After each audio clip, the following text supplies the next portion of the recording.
નમસ્તે વિદ્યાર્થી મિત્રો, બીએમ પ્રાઇમરીના ઓનલાઈન એજ્યુકેશનમાં હું નિહારિકા પટેલ તમારું સ્વાગત કરું છું। આજે આપણે સામાજિક વિજ્ઞાન ધોરણ 7 પાઠ 9 ભૂગોળનો જે પાઠ અધૂરો છે એનો આગળનો ભાગ 2 આપણે આગળ ભણીશું। ભાગ 2 માં છે આજે ભૂમિ સ્વરૂપો। તો ભૂમિ સ્વરૂપો વિશે આપણે આજે ચર્ચા કરીશું। વિદ્યાર્થી મિત્રો, ભૂમિનું સ્વરૂપ એટલે કે મૃદાવરણ, જે પૃથ્વીનું ઉપરનું આવરણ છે એને કહેવાય છે મૃદાવરણ। તમે છઠ્ઠા ધોરણમાં આવા આવરણો વિશે થોડીક માહિતી ભણી ગયા છો। આની જાજી માહિતી એટલે કે વધારાની માહિતી આપણે આનાથી આગળના પાઠમાં ભણવાની છે, પણ તમે થોડું થોડું ભણી ગયા છો કે કોને મૃદાવરણ કહેવાય, કોને વાતાવરણ કહેવાય, કોને જલાવરણ કહેવાય અને કોને વાતાવરણ કહેવાય, જીવાવરણ કહેવાય। તો આ બધા જે આવરણો છે એમાં પૃથ્વી સપાટી ઉપર જે આવરણ આવેલું છે એ છે મૃદાવરણ, અને એ મૃદાવરણની જે ભૂતકતીઓ છે એટલે કે એનું કવચ છે એ નિરંતર ફરતું હોય છે, એટલે કે ગોળ ગોળ પૃથ્વીની જેમ ઘૂમતું ન હોય, પરંતુ એની જે પ્લેટો છે, જે પ્લેટો એટલે કે જે ધરતી જેની બનેલી છે એ પ્લેટો થોડીક સમયાંતરે થોડી ખસતી હોય છે। તમે ઘણીવાર એવું પણ સાંભળ્યું છે રેલવેના બે પાટા હોય, રેલવેના પાટા છે એ કાંઈ સળંગ નથી હોતા એટલા લાંબા, પણ બે પાટા હોય એની વચ્ચે થોડીક જગ્યા રાખવામાં આવે છે। શું કામ? તો કે જ્યારે તાપમાન વધે છે, દબાણ વધે છે, ત્યારે એની વચ્ચેની જગ્યા પૂરાઈ જાય છે। જો પહેલેથી એ જગ્યા રાખવામાં ન આવે તો પાટા કેવા થઈ જાય? વાંકા ચૂકા થઈ જાય, અને એટલા માટે પહેલેથી જ રેલવેના પાટા વચ્ચે જગ્યા રાખવામાં આવે છે। તો આ ઉદાહરણ મેં તમને એટલા માટે આપ્યું કે ભૂતકતીઓ છે એ ફરતી હોય છે અને એ એકબીજાની વચ્ચે જગ્યાઓ પણ રાખતી હોય છે, એટલે કે રોજ રોજ નહીં પણ કેટલાય વર્ષો પછી થોડીક ખસે છે। તો આ રીતે ખસતી હોય છે। તમે ઘણીવાર છાપામાં વાંચતા હોય છે કે હિમાલય 1 સેન્ટીમીટર અથવા 1 ઇંચ જેટલો ઊંચો ચડ્યો કે નીચે ચડ્યો, કે આવી જે કાંઈ ફેરફારો થતા હોય છે એ તમે છાપાઓમાં અથવા અખબારોમાં વાંચતા હશો તો વાંચતા હશો। વિદ્યાર્થી મિત્રો, 7મા ધોરણમાં પહોંચ્યા એટલે તમારું જનરલ નોલેજ જે કાંઈ છે એમાં વધારો કરવાની વાત છે, અને અત્યારે સારામાં સારો એવો તમારી પાસે સમય છે કે તમે છાપાઓ સારા વાંચી શકો, એવી વાર્તાઓ વાંચી શકો, જેને લીધે તમારું શબ્દભંડોળ, તમારી જાણકારી એમાં વધારો થાય। તમે જે કાંઈ ભણો છો એની મોટાભાગની માહિતીઓ છાપાઓમાં, અખબારોમાં એ બધામાં આવતી હોય છે। જો તમે એ વાંચો તો તમારા ભણવામાં જે કાંઈ આવે એ તમે જલ્દીથી સમજી શકો। આવા સમાચારો, જેમ કે અત્યારે વરસાદી માહોલ છે તો ભૂસ્ખલનો થતા હોય છે। ભૂસ્ખલનો એટલે શું એ તો તમને ઝડપથી સમજાઈ જાય। ભૂસ્ખલન શબ્દ તમે સમાચારમાં વારંવાર સાંભળતા હો છો। તો એ ભૂસ્ખલન એટલે પર્વતો પરથી પાણીના ઘસારાને લીધે શિલા ગબડી આવી, શિલા પડી આવી, એને કહેવાય ભૂસ્ખલન। તો વિદ્યાર્થી મિત્રો, આવા શબ્દો તમે શોધો, વિચારો, જાણો, જેથી તમારું શબ્દભંડોળ વધશે, તમારી જાણકારી પણ વધશે, અને તમારે જે કાંઈ પાઠ સમજવો છે એમાં તમને ઝડપી સમજ મળી રહેશે। તો અહીં આપણે સમજવાનું છે ભૂમિ સ્વરૂપો। ભૂમિ સ્વરૂપોનું નિર્માણ। હવે આ જે ભૂમિ સ્વરૂપો છે એનું નિર્માણ કઈ રીતે થાય છે? પૃથ્વીમાં તમે જુઓ તો ક્યાંક સમુદ્રો છે, ક્યાંક નદીઓ છે, ક્યાંક પહાડો છે, ક્યાંક ગુફાઓ છે, અને એ બદલાતી રહે છે હજારો કરોડો વર્ષ પછી। એ જગ્યા એવી હોતી નથી। જેમ કે ભારતનો પ્રાચીન નકશો તમે જોયો હોય, છઠ્ઠા ધોરણમાં તમારે ભણવામાં આવતું ત્યારે આપણે પ્રાચીન નકશો જોયો તો કચ્છ છે એ ભારતનો એક ભાગ ન હતું, મતલબ કચ્છ છે એ દરિયાની અંદર એક ટાપુ તરીકે હતું। ધીમે ધીમે કોઈ એવી પ્રક્રિયા થઈ, કોઈ એવી હલનચલન થઈ, ભૂકંપ અથવા તો સુનામીને લીધે એ ભાગ છે એ ભારત સાથે જોડાઈ ગયો। તો આ રીતે અવારનવાર બદલાતા હોય। કહેવાય છે કે હિમાલય પર્વતમાળાની રચના પણ કોઈ અતિશય ભારે ભૂકંપને કારણે થઈ, પણ એ સાચું કે ખોટું એ આપણને ખબર નથી, પણ આવા ફેરફારો થતા હોય છે, અને આને કહેવાય છે ભૂમિ સ્વરૂપો। તો એવા જ ભૂમિ સ્વરૂપોને લીધે આપણે ભૂમિ સ્વરૂપો આજે આપણે ભણવાના છે। હવે શા માટે આવા ભૂમિ સ્વરૂપો બદલાતા હોય છે? તો મૃદાવરણ અનેક ભૂતકતીઓમાં વિભાજિત છે। ભૂતકતીઓ એટલે કે પ્લેટો પથ્થરના પોપડાઓમાં વિભાજિત છે। તમે ખોદકામ કરો, કોઈ તમારે મકાનના પાયા ગાળવા હોય અથવા કોઈ કૂવો બનાવે કે જે કાંઈ હોય, ક્યારા બનાવવા હોય, તો તમે ખોદકામ કરો તો અંદરથી પથરા નીકળશે। તો એ પથરા એટલે એવી મોટા મોટા પથરાઓની પ્લેટો બનેલી હોય છે, અને એને મૃદાવરણીય ભૂતકતી કહે છે.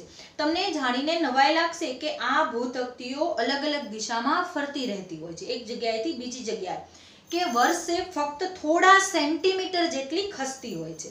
પૃથ્વીમાં પીગળેલો જે મેગ્મા છે, એટલે કે પૃથ્વીની અંદર એક રસ પણ આવેલો છે, અને આ મેગ્મા છે એની ગતિને કારણે આવું થતું હોય છે. એટલે કે જે એનો પૃથ્વીનો રસ છે, પૃથ્વીની અંદર જે રસ આવેલો છે જેને મેગ્મા કહેવાય છે, એ મેગ્મા આમ તેમ ફરતો હોય છે તાપમાનને લીધે, દબાણને લીધે. જેમ આપણે પાણી ગરમ કરવા મૂકીએ તો વરાળ બને, અને વરાળ એ છે એ ક્યાં ચડે તો કે ઊંચે ચડે, કારણ કે એને જગ્યા જોઈએ છે એટલે એ ઊંચે ચડવા મળશે. જો તમે એની ઉપર વાસણ ઢાંકી રાખ્યું હશે, છીબું ઢાંકી રાખ્યું હશે, તો એ છીબું ઊંચું નીચું થવા મળશે, એટલે કે એને જગ્યાની જરૂર છે. તો આ રીતે એ મેગ્મા છે એ મેગ્મા તાપમાન અને દબાણને લીધે જગ્યા કરતું હોય છે. તો પૃથ્વીની અંદર પીગળેલ મેગ્મા એક વર્તુળકાર રૂપે અંદરને અંદર જ્યાં જગ્યા મળે ત્યાં ફેલાયા કરતું હોય છે. પ્લેટની ગતિને કારણે પૃથ્વી સપાટી પર પરિવર્તન થાય છે, અને પ્લેટ જ્યારે ગતિ કરે છે ત્યારે પૃથ્વી સપાટી ઉપર હલનચલન ઉદ્ભવે છે. જો વધારે ન કરે તો આપણને ખબર પણ ન પડે, જરીક ખસે તો ખબર ન પડે, પણ ઝાઝી જગ્યા હોય અને એ વધારે ખસે અથવા તો એની નીચેનું કંઈ ટેકો કે એવું કંઈ હોય એ ખસી જાય તો વધારે ખસી જાય છે, અને એને કહેવાય છે ભૂકંપ. પૃથ્વીની ગતિઓને બળોના આધારે વિભાજિત કરવામાં આવે છે. આ ગતિઓ બે પ્રકારે હોય છે.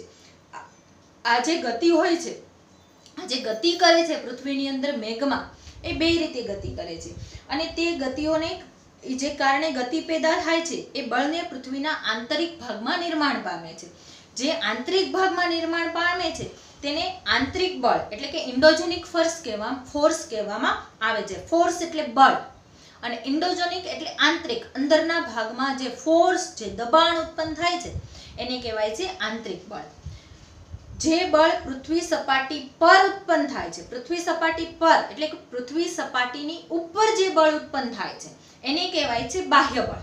તો આ રીતે આંતરિક બળ અને બાહ્ય બળ એટલે કે ઇન્ડોજેનિક ફોર્સ અને એક્સોજેનિક ફોર્સ એટલે કે બાહ્ય બળ અને આંતરિક બળ. તો આ રીતે અંદરથી ઉત્પન્ન થતું બળ એ આંતરિક બળ, અને બહારથી આપણે જે દબાણ કે કાંઈ થાય છે એ છે બાહ્ય બળ. આંતરિક બળ ક્યારેક આકસ્મિક ગતિ પેદા કરે છે, તો વળી ક્યારેક ધીમી ગતિ, ક્યારેક મેં તમને કહ્યું એમ કે ક્યારેક જો વધારે જગ્યા હોય ને બે પ્લેટો ખસે તો આકસ્મિક ગતિ કરે છે, એટલે કે ભૂકંપ અથવા તો જ્વાળામુખી જેવી આકસ્મિક ગતિને કારણે પૃથ્વીની સપાટી પર પરિવર્તન થાય છે. પૃથ્વીની સપાટી ઉપર ભૂકંપ થવાથી ક્યારેક બે પ્લેટો છે, બે ધરતી છે એની વચ્ચે તિરાડ થઈ જાય છે, એટલે ખીણની રચના થાય છે. ક્યારેક નીચેનો ભાગ ઉપસી આવે છે તો પહાડની રચના થાય છે. ક્યારેક ભાગ થોડો ઊંડો વયો જાય છે તો ખાડા જેવી રચના થાય. આવી ઘણી બધી રચનાઓ થાય છે, અને જેને ભૂકંપ કહે છે. જો એ ભૂકવચ પર ખુલ્લું એક છિદ્ર હોય છે, અને જેમાંથી પીગળેલો પદાર્થ અચાનક બહાર નીકળી આવે છે, અને તેને કહેવાય છે જ્વાળામુખી.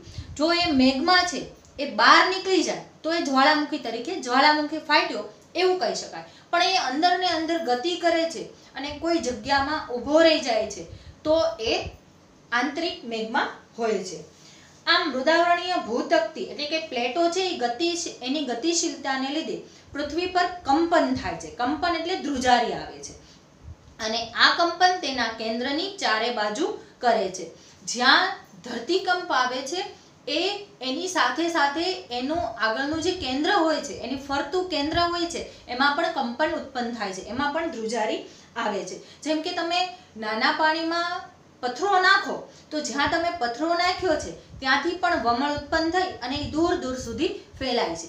જેવડો પથ્થરો એટલા વમળ મોટા થાય છે. તો આ રીતે એનું જે કેન્દ્ર હોય છે એ કેન્દ્રને ઉદ્ગમ સ્થાન કહેવામાં આવે છે, અને કંપન ઉદ્ગમ કેન્દ્રના બહારની તરફ તરંગો પેદા કરે છે. મેં તમને જેમ ઉદાહરણ આપ્યું એમ એને તરંગો કહેવામાં આવે છે, અને તરંગો જો તીવ્ર હોય, ઉદ્ગમ કેન્દ્રના નજીકની સપાટીના કેન્દ્રોને હોય તો અધિકેન્દ્ર, અને અધિકેન્દ્રના સૌથી નજીકના ભાગમાં સૌથી વધુ નુકસાન થાય છે. એટલે કે જ્યાં કેન્દ્ર હોય છે અને કેન્દ્રની આજુબાજુના જે તરંગો હોય છે એ જે જગ્યા હોય છે ત્યાં સૌથી વધારે નુકસાન થાય છે. અને જો કેન્દ્રની અંતર વધારે હોય છે એટલે કે ભૂતકતીઓ જે પડે છે એનો ખાડો, એનું નિર્માણ વધારે હોય છે તો એ કેન્દ્રના એના તરંગો છે એ બહાર સુધી એટલે ખૂબ મોટા ફેલાય છે અને ભૂકંપની તીવ્રતા છે એ ધીરે ધીરે ઓછી પણ થઈ જાય છે. નજીકના ભાગમાં ભારે નુકસાન થાય છે અને જેમ જેમ કેન્દ્રથી દૂરના વિસ્તારો હોય છે ત્યાં એની તીવ્રતા ઓછી હોય છે. તો આ રીતે તીવ્રતા હોય છે. ઉપરાંત ભૂકંપની આગાહી પણ શક્ય નથી. વૈજ્ઞાનિકોના પ્રયાસો ચાલુ જ છે. વિજ્ઞાનને લીધે આજે આપણે વરસાદ, વાવાઝોડું, તાપમાન આ બધાની આગાહી સાંભળી શકીએ છીએ, પણ ભૂકંપની આગાહી હજી વૈજ્ઞાનિકોએ શોધી શક્યા નથી. એટલે કે ભૂકંપની આગાહી કરવી હજી શક્ય નથી. બાકી વરસાદની આગાહી તો તમે જાણો જ છો, અવારનવાર છાપાઓમાં આવતું હોય છે, 48 કલાકની ભારે આગાહી વગેરે વગેરે. પણ ભૂકંપની આગાહી પૃથ્વીના પેટાળની અંદર ક્યારે કઈ ભૂતકતીમાં હલનચલન થશે એ કોઈ વૈજ્ઞાનિકો જાણી શકતા નથી અને એટલા માટે ભૂકંપની આગાહી શક્ય નથી.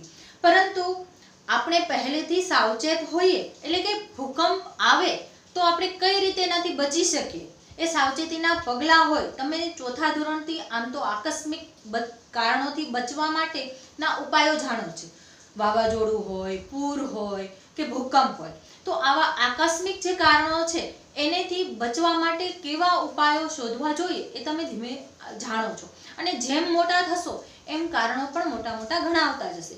જેમ કે ખૂણામાં ભૂકંપ આવે તો ખૂણામાં ઊભા રહી જવું, ટેબલ નીચે છુપાઈ જવું, જેને લીધે એનો તમને આધાર મળી રહે, અથવા તો ખુલ્લા મેદાનમાં જતું રહેવું, આ બધા એના ઉપાયો છે. પરંતુ એની ચોક્કસ આગાહી થઈ શકતી નથી, પણ એની અસર આપણે ઘટાડી શકીએ છીએ. ઘણા સ્થાનિક લોકો છે જે પહેલાના લોકો છે એ આગાહી કરતા હોય છે અને ભૂકંપની સંભાવનાનું અનુમાન લગાવતા હોય છે. કેવી રીતના? તો કે પ્રાણીઓના વર્તનનો અભ્યાસ કરીને. જેમ કે કોઈ પ્રાણીઓ છે તો પક્ષીઓ છે એનો કલશોર, શોરબકોર, કલરવ વધી જાય છે, એ કલશોર કરવા લાગે છે. ત્યાર પછી તળાવની માછલી હોય એ તીવ્ર ગતિએ ફરવા લાગે છે, આમથી તેમ આમ તેમ આટા મારવા લાગે છે. સરીસૃપો એટલે કે સાપ છે, ડેડકા છે, અજગર છે, આવા જે સરીસૃપો હોય છે એ જમીન પર, પૃથ્વીની સપાટી પર નીકળી આવે છે. તો આ બધા ભૂકંપની આગાહીના આગમ સાવચેતીના ચિહ્નો છે, પણ એ ચોક્કસ નથી. એવું પણ બને કે પૃથ્વીના પેટાળની ગરમીને લીધે સરીસૃપો બહાર આવી જાય, એવું પણ બનતું હોય છે, પણ એ ચોક્કસ નથી, પણ એવું થતું હોય છે.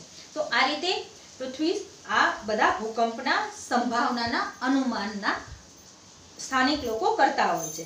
ત્યાર પછી છે મુખ્ય ભૂમિ સ્વરૂપો. ભૂમિ સ્વરૂપોના મુખ્ય ભૂમિ સ્વરૂપો કયા કયા છે?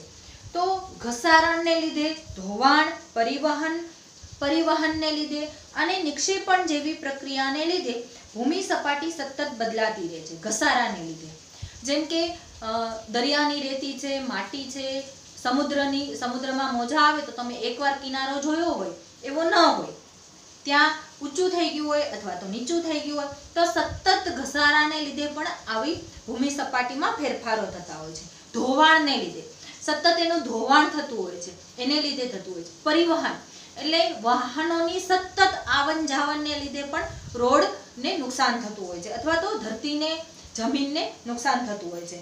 ત્યાર પછી છે નિક્ષેપણ જેવી પ્રક્રિયા. નિક્ષેપણ એટલે એમાંથી નિક્ષેપણની પ્રક્રિયા તમે વિજ્ઞાનમાં પણ ભણો છો, નિતારણ જેને કહેવાય ધોવાણ, અને એમાંથી નિતારવાની અથવા તો નિક્ષેપણ થવાની પ્રક્રિયા છે, એને લીધે પણ ભૂમિ સપાટીના સતત બદલાતી રહે છે.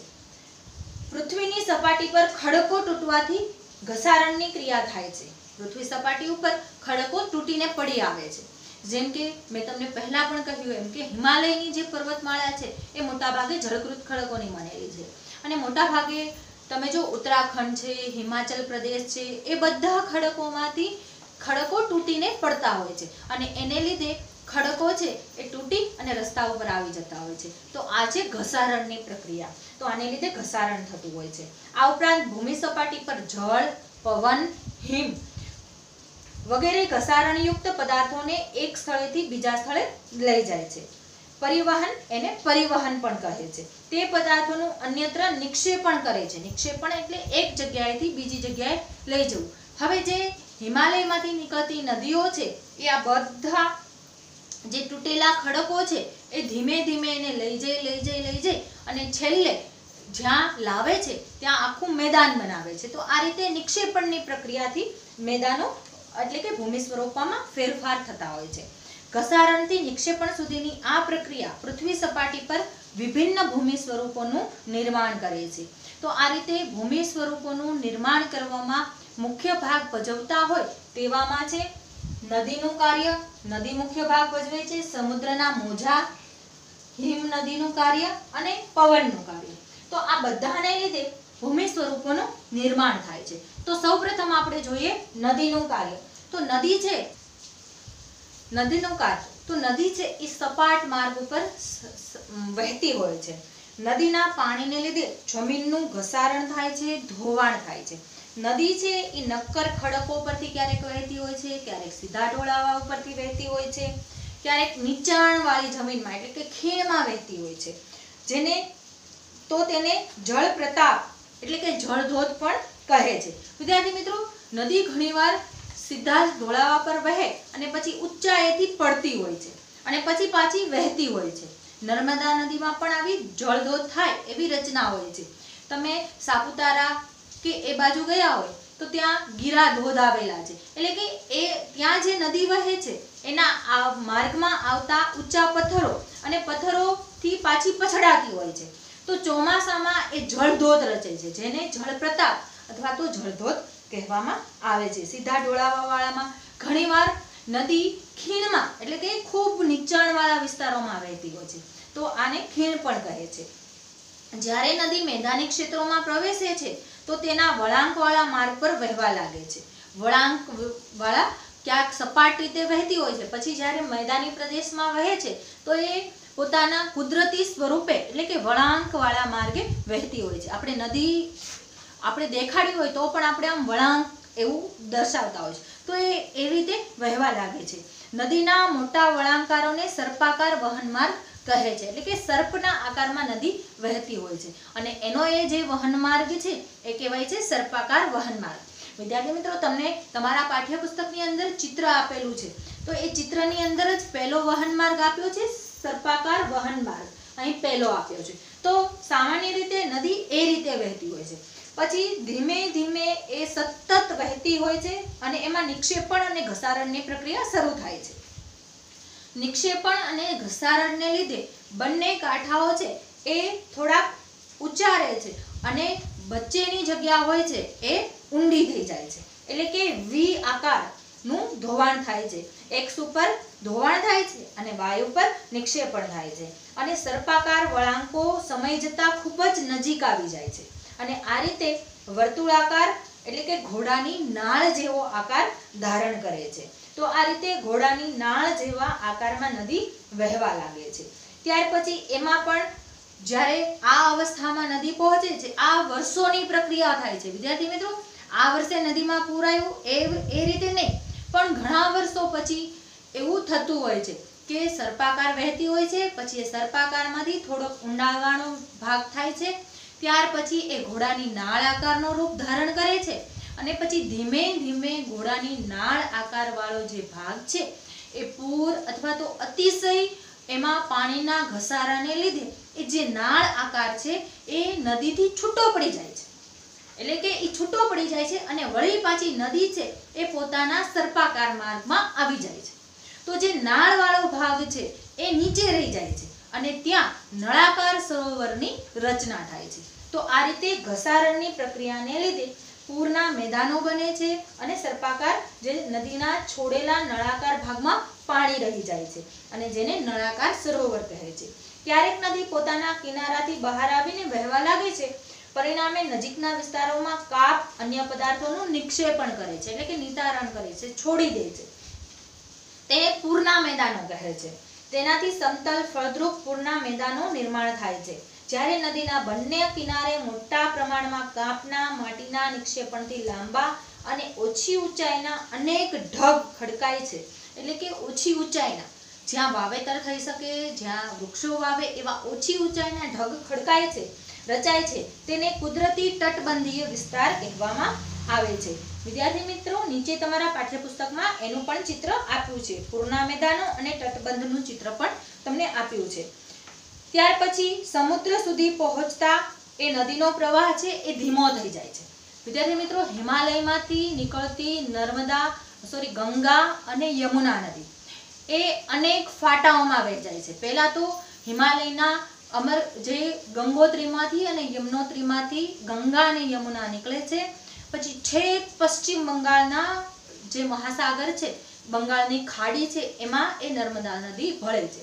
હવે વચ્ચે એની ઘણી એવી રચનાઓ બનાવે છે। હું અહીં તમને ઉદાહરણ દ્વારા સમજાવું છું। જેમ કે આ હિમાલયની જે પર્વતમાળા છે એમાંથી આ નદી નીકળી અને અહીં બંગાળની ખાડીમાં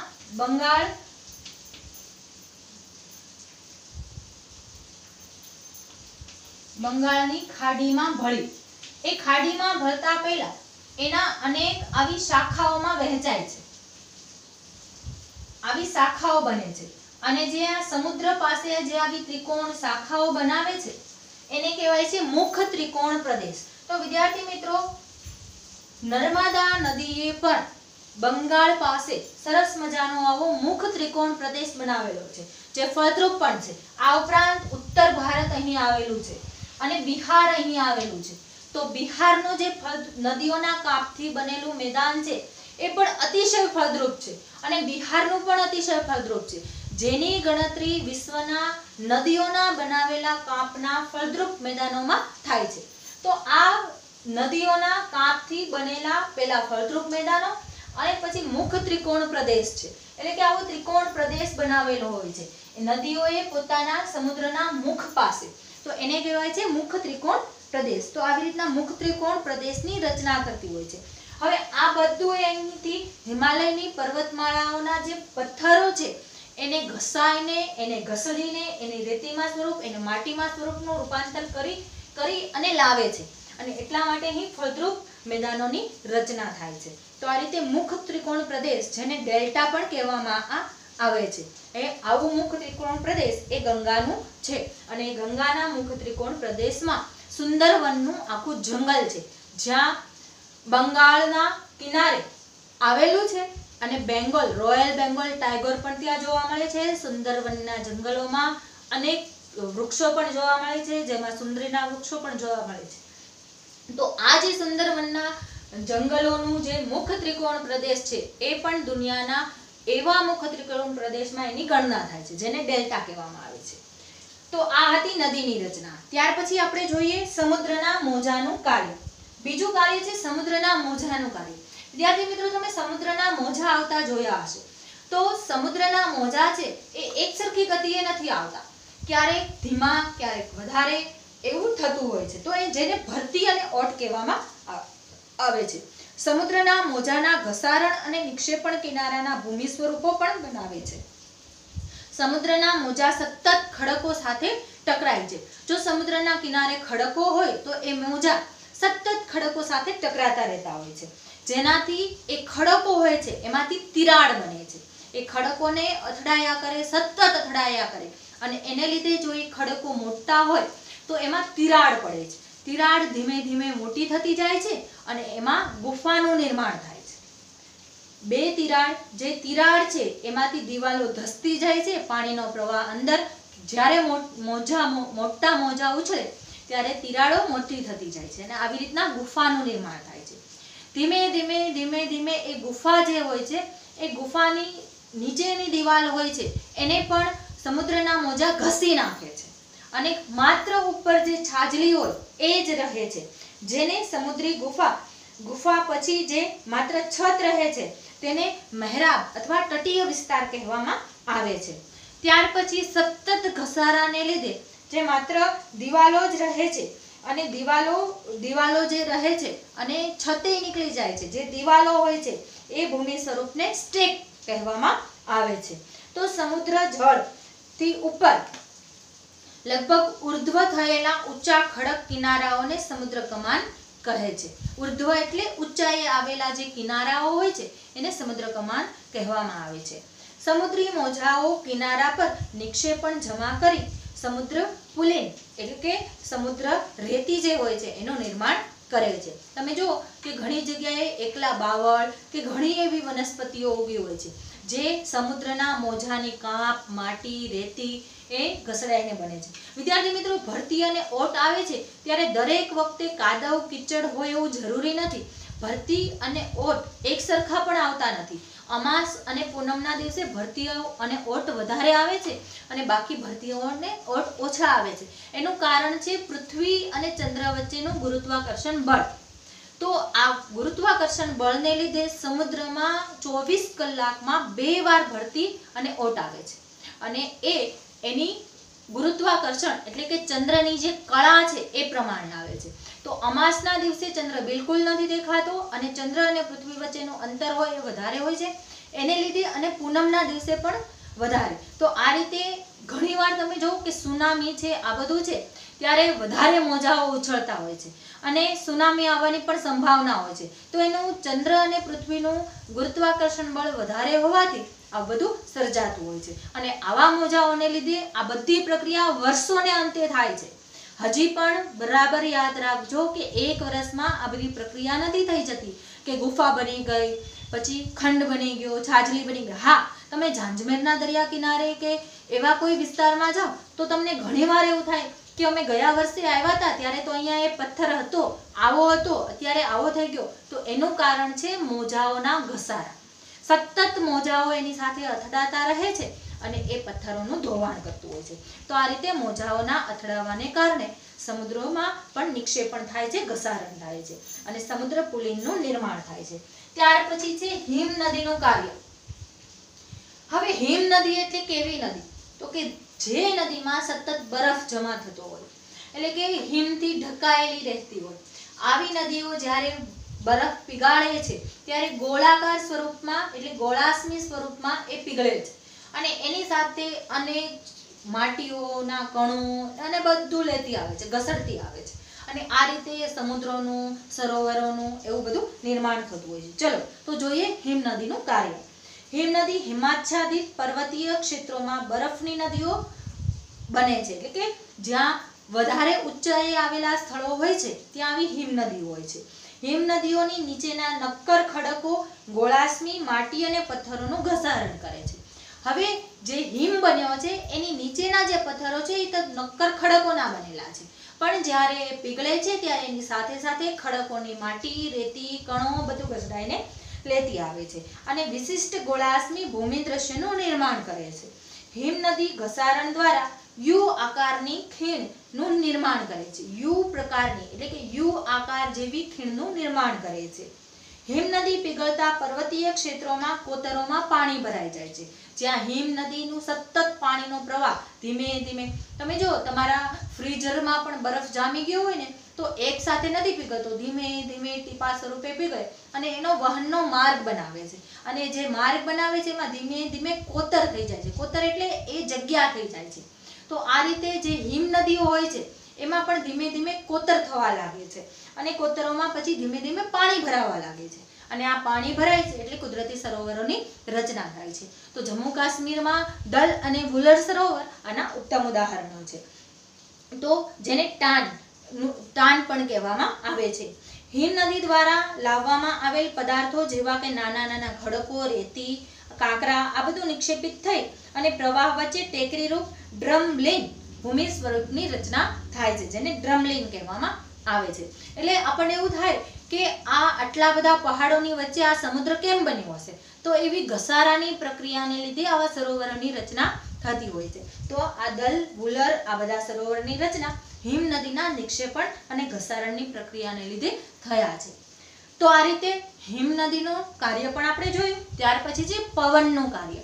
વિદ્યાર્થી મિત્રો, નિક્ષેપણ અને ઘસારણમાં પવન ખૂબ મોટો ભાગ ભજવે છે। પવન પણ વાતાવરણ, તમે જે મૃદાવરણ, જીવાવરણ, જલાવરણ એ થોડું થોડું ભણ્યા છો એમાં તમે વાતાવરણ ભણ્યા છો અને વાતાવરણમાં પણ ભેજનું, રેતીનું, માટીનું, કણનું આ બધાનું પ્રમાણ હોય છે। તો પવન છે એ પણ એક જગ્યાએથી બીજી જગ્યાએ માટી આ બધું લઈ જવાનું કાર્ય કરતું હોય છે। હા, પવનમાં પણ એટલી બધી શક્તિ હોય છે। વંટોળ જ્યારે ચડે છે ત્યારે માટીને ક્યાં લઈ જાય છે? છેક ઊંચાઈએ લઈ જાય છે અને પછી એ સ્થાને પાછી માટી પડે એવી જરૂરી નથી। તો આ રીતે પવનનું કાર્ય પણ ઘસારણ માટે અને નિક્ષેપણ માટે મુખ્ય પરિવહન છે, મુખ્ય પરિબળ છે. ખાસ કરીને રણમાં જ્યારે પવનની આંધી આવે છે ત્યારે તમે જોજો પવનના જ્યારે સમુદ્રમાં જેમ મોજા આવે એવી રીતના રણની રેતી પણ તમને મોજા જેવી લાગવા માંડે છે. અને રણ પણ કેવું સપાટ રણ ન દેખાય, ઊંચા નીચા ઢોળાવા વાળું તમને રણ લાગે છે. તો આવું શા માટે થાય છે? પવનને કારણે એ રેતીના ઢોવા બની જાય છે. એ ક્યાંક ઊંચા ક્યાંક નીચા, એ જેને ઢોવા કહેવામાં આવે છે. સમુદ્રના પાણીમાં જ્યારે તરંગો સર્જાય એને આપણે મોજા કહીએ. એવી રીતના રણની રેતીમાં જે ઊંચા નીચા તરંગોને લીધે જે ઢોવા બને છે એને આપણે રેતીના ઢગ બને છે એને ઢોવા કહેવામાં આવે છે. પવનના ખડકો ઉપરના ભાગની સરખામણીએ નીચલા ભાગને સરળતાથી ઘસે છે. આથી આવા ખડકોના આધાર સાંકડા અને મથાળાઓ મોટું રહે છે. રણમાં ભૂછત્ર આકારના ખડકો જોવા મળે છે. ભૂછત્ર એટલે કે છત્રવાર. સામાન્ય રીતે ભૂછત્ર ખડક કહેવામાં આવે છે. તેવા ભૂમિ સ્વરૂપને ભૂછત્ર ખડક કહે છે. પવન ગતિથી પોતાની સાથે રેતીને એક સ્થાનેથી બીજા સ્થાને પહોંચાડે છે. જ્યારે પવનની ગતિ અટકે છે ત્યારે તે રેતી જમીન પર પથરાઈ નાની નાની ટેકરીઓ બનાવે છે, જેને ઢૂવા અથવા બારખન કહેવામાં આવે છે. મેં તમને કહ્યું એમ વિદ્યાર્થી મિત્રો, રણને આગળ વધતું અટકાવવા માટે એટલે આ રેતીઓ છે એ રણને આગળ વધારે છે. રાજસ્થાનનું રણ એ ખાલી રાજસ્થાનમાં જ હોય અને જોરદાર પવન ફૂંકાય તો જે બાજુ દિશામાં પવન હોય ત્યાં રણ આગળ વધી જાય છે. અને પછી એ જે માટી છે એની માથે રણની રેતી પથરાઈ જાય છે, જેને લીધે એ માટી પણ રેતી જેવી એટલે કે રણ જેવી થઈ જાય છે, નકામી થઈ જાય છે. તો એને આગળ વધતું અટકાવવા માટે કાંટાની વાડ, બોરડી એવું બધું વાવવું પડે છે. આ તો તમને જાણવા માટે કહું છું. પણ આ પ્રકારે પવનના દ્વારા, વૃક્ષો દ્વારા પવનને રોકી શકાય છે. તો જ્યારે રણમાં આવા રેતીના ઢૂવા સર્જાય છે એ તમે જોયા હશે, કંઈ નહીં તો પિક્ચરમાં તો જોયા જ હશે. અને રણની રેતીને દૂર દૂર દૂર સુધી લઈ જાય છે. જ્યારે આ માટીના કણ વિશાળ વિસ્તારમાં નિક્ષેપિત થઈ જાય છે એટલે કે વિશાળ વિસ્તારમાં પથરાઈ જાય છે ત્યારે લોએસ એટલે કે લોએસ સર્જાય છે. એટલે કે રણ જ રણ એવા મોટા મોટા ઢગ અને જાણે ખેતર ખેડ્યું હોય અને કેવા ચાસ પાડ્યા હોય એવા ચાસ જેવા તમને આકાર દેખાય છે. રણની રેતીમાં ચાસ પાડ્યા હોય એવા પવનની ઘસારાની પ્રક્રિયાને લીધે એવા પ્રકારના તમને રેખાઓ જોવા મળે છે, જેને લોએસ કહેવામાં આવે છે. ચીનમાં મોટા લોએસ નિક્ષેપ જોવા મળે છે. ચીનમાં આવા પ્રકારની જમીન જોવા મળે છે. અને રાજસ્થાનના રણમાં પણ આવા પ્રકારના લોએસ ક્યારેક ક્યારેક સર્જાતા હોય છે, પણ ઢૂવા વારંવાર જોવા મળતા હોય છે. તો વિદ્યાર્થી મિત્રો, આ રીતે આપણે ભૂમિ સ્વરૂપોનું નિર્માણ જોયું કે ભૂમિ સ્વરૂપોનું નિર્માણમાં કયા કયા અગત્યના પરિબળો છે. તો એમાં આંતરિક બળ, બાહ્ય બળ, ભૂકંપ, જ્વાળામુખી જેવા અગત્યના પરિબળો છે. આ ઉપરાંત મુખ્ય ભૂમિ સ્વરૂપો, તો કે ભૂમિ સ્વરૂપોમાં બદલાવ લાવવા માટે કેવા પરિબળો કામ લાગે છે. તો જેમાં નદીનું કાર્ય પણ ભૂમિ સ્વરૂપોમાં અગત્યનું પરિબળ છે કે જે બદલાવ લાવે છે. જેમ કે કાંપનું મેદાન બનાવે છે, પૂરનું મેદાન બનાવે છે, ફળદ્રુપ મેદાન બનાવે છે. ત્યાર પછી સમુદ્રના મોજા, જેમાં ગુફા બનાવે છે, કોતર બનાવે છે, તટીય વિસ્તાર બનાવે છે, સ્ટેક બનાવે છે, આવું બધું બનાવે છે. અને હિમનદી છે એ પણ ગોળાષ્મી બનાવી અને પછી સરોવરનું નિર્માણ કરે છે. ત્યાર પછી છે પવનનું કાર્ય. તો રણની રેતીમાં તમે જોયું કે ઢૂવા બનાવે છે અથવા તો લોએસ બનાવે છે. તો આ રીતે ભૂમિ સ્વરૂપોનું નિર્માણ પણ જોયું. તો અહીં વિદ્યાર્થી મિત્રો પાઠ 9 પૃથ્વીની આંતરિક રચના અને ભૂમિ સ્વરૂપો આપણે સમજી ગયા. પાઠને સમજવા માટે બરાબર વિડીયો જોજો. એકવાર, બે વાર, 3 વાર, જેટલી વાર જરૂર પડે એટલી વાર જોજો. પાઠ વાંચજો શાંતિથી, તો જ સમજાશે. પાઠ વાંચશો નહીં, ખાલી વિડીયો જોશો તોય નહીં સમજાય. ખાલી પાઠ વાંચશો ને વિડીયો જોશો તો પણ નહીં સમજાય. પાઠ પણ વાંચવો પડશે અને વિડીયો પણ જોવો પડશે. વિદ્યાર્થી મિત્રો, કહેવાય છે ને કે કોઈ પણ વસ્તુને સમજવા માટે 3 પ્રયત્નો જરૂરી છે. પહેલા એનો પ્રયત્ન કરવાનો, પછી એને સાચે સાચ કરવાનું અને પછી ક્યાં મારી ભૂલ થઈ છે એ જોવાનું. સચિન તેંડુલકર જ્યારે મેચ રમે છે ત્યારે પહેલા પ્રેક્ટિસ રૂપે રમે છે, પછી સાચે રમે છે અને પછી એની ભૂલ સુધારવા માટે પણ એ રમતો હોય છે. તો આ રીતે તમારે પણ કોઈ પણ પાઠને ઓછામાં ઓછો 3 વાર વાંચવો પડશે. ત્યારે તમને સમજાશે. જો તમે એકવાર વાંચી અથવા હું એકવાર સમજાવી દઉં અને તમે એમ કહો કે મિસ સમજાતું નથી અથવા તો મેડમ આમાં કાંઈ ખબર પડતી નથી, તો તમને શું, મને પણ ન ખબર પડે. પણ એનું પુનરાવર્તન જરૂરી છે. વારંવાર પુનરાવર્તનથી જ તમને યાદ રહી શકે છે. કોઈ પણ વસ્તુનું કોઈ પણ વિષય હોય, સામાજિક વિજ્ઞાન હોય, વિજ્ઞાન હોય, ગુજરાતી હોય, ગણિત હોય, એ બધા જ વિષયોનું વારંવાર પુનરાવર્તન જરૂરી છે. એમાં પણ વિજ્ઞાન, સામાજિક વિજ્ઞાન, ગણિત આ બધા વિષયો એવા વિષયો છે કે તમારા જીવનમાં રોજબરોજ તમારે જાણવા પડે છે અને એટલા માટેનું પુનરાવર્તન જરૂરી છે. એટલે એનું વારંવાર પુનરાવર્તન કરતા રહેજો. કંઈ નહીં તો પાઠ વાંચતા રહેજો, સ્વાધ્યાય પોથીના પ્રશ્નો વાંચતા રહેજો, સમજતા રહેજો. ગોખવાથી કોઈ વસ્તુ યાદ નહીં રહે અને એટલા માટે વારંવાર વાંચજો.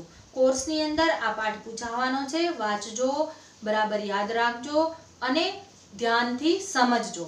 આવતા વિડીયોમાં ફરી મળીશું. ત્યાં સુધી સુરક્ષિત રહેજો, સેફ રહેજો, ઘરમાં રહેજો.